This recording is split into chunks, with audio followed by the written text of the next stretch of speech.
السلام علیکم listeners. Novel نیم خواب شیشو کا بائی فتح ہے. ایپیسوڈ 4. جانے کتنی مصیبتوں اور مشکلات سے گزر کر آج وہ دولہا بنا زرنگار کے پہلو میں بیٹھا تھا. مبشر برلاس کے فلیٹ پر چند گواہان کی موجودگی میں نکاح کی سنت ادا ہوئی اور اب وہ نذیر قاضی کے ڈرائیور کے ہمراہ اس کے فارم ہاؤس پر جا رہے تھے. اس نے زرگل بائی کو منہ مانگی قیمت دے کر زرنگا کو پایا تھا. اس کا اکاؤنٹ بالکل خالی ہو چکا تھا.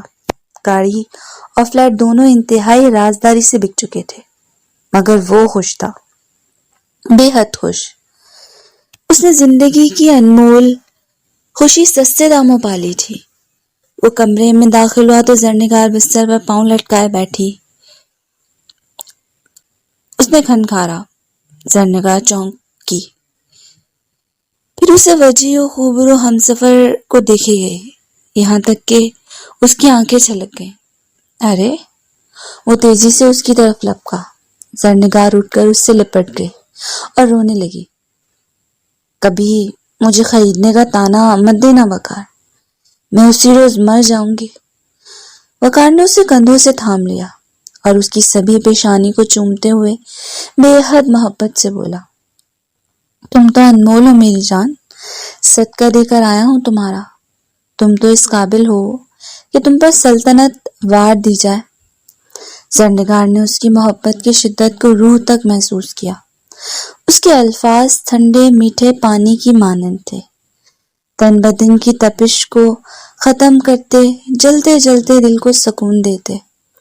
اسے دیکھتی رہی. اس کی نظروں میں محبت کے ساتھ ساتھ فخر کا رنگ بھی تھا. وقار آفندی ہلکا سا کھنکھارا. اب اگر تم اپنی جگہ جا کے بیٹھو اور مجھے موقع دو تو میں تمہارا گھونگھٹ اٹھانے کا شوق پورا کر لوں. بڑی معصومیت سے اپنی دلی خواہش کا اظہار کیا گیا. زرنگار لہنگا پیچھے کر کے ہٹی تو ہنستے ہوئے وقار آفندی نے اس کا ہاتھ کھینچ لیا. سیاہ آسمان کے سینے میں پورے دنوں کا چاند روشن جگمگا رہا تھا اور سارے نگینوں کی طرح ذوفشاں تھے. آج کی رات زمین پر بھی 2 ستاروں کا ملن تھا. موبائل کی بیل کافی دیر سے بج رہی تھی، مگر سننے والا اونڈے منہ پڑا بے سد سو رہا تھا. موبائل بج بج کے خاموش ہو گیا. زرنگار واش روم سے نکلی. آئینے کے سامنے جا کر بالوں کو تولیوں کی گرفت سے آزاد کیا اور نرم ہاتھوں سے سہلانے لگی. اس کی نگاہ آئینے میں بستر پر سوئے وقار آفندی پر بار بار پڑ رہی تھی اور ہر بار ایک خوبصورت سی مسکراہٹ اس کے لبوں پر کھیل جاتی. تبھی موبائل نے دوبارہ بجنا شروع کر دیا تو وہ چونکی. تولیہ کرسی کی پشت پر پھیلا کر وہ موبائل اٹھانے کے لیے بڑھی اور جھک کے موبائل اٹھا لیا. اس کے گیلے بال شانے سے سرک کر وقار آفندی کے منہ پر پڑے تھے. اس نے نیند ٹوٹنے پر سر اٹھا کے دیکھا اور زرنگار کی کلائی تھام لی. فون بج رہا ہے کب سے. اگر میری ہر صبح ایسی حسین ہو تو ہمیشہ 100 بار رہنا پسند کروں گا اس میں.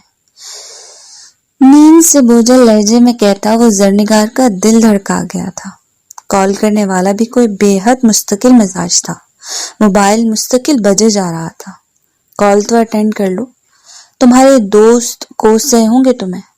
وہ مسکرا کر بولی تو ذرا سا اونچا ہو کر تکیے سے ٹیک لگاتے ہوئے وقار نے موبائل اس کے ہاتھ سے لے کر اسکرین پر نمبر دیکھا تو لمحہ بھر کو ٹھٹک گیا. گھر کے نمبر سے کتنی کالز آ چکی تھی.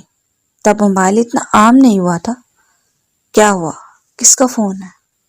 گھر سے ہے. وہ مسکرایا. زرنگار فکر مندی سے بولی ان کو پتہ چل گیا ہوگا. یہ تو اور اچھی بات ہے، مجھے تمہید باندھنی نہیں پڑے گی. وہ مطمئن تھا. تمہاری زندگی مشکل ہونے والی ہے وقار.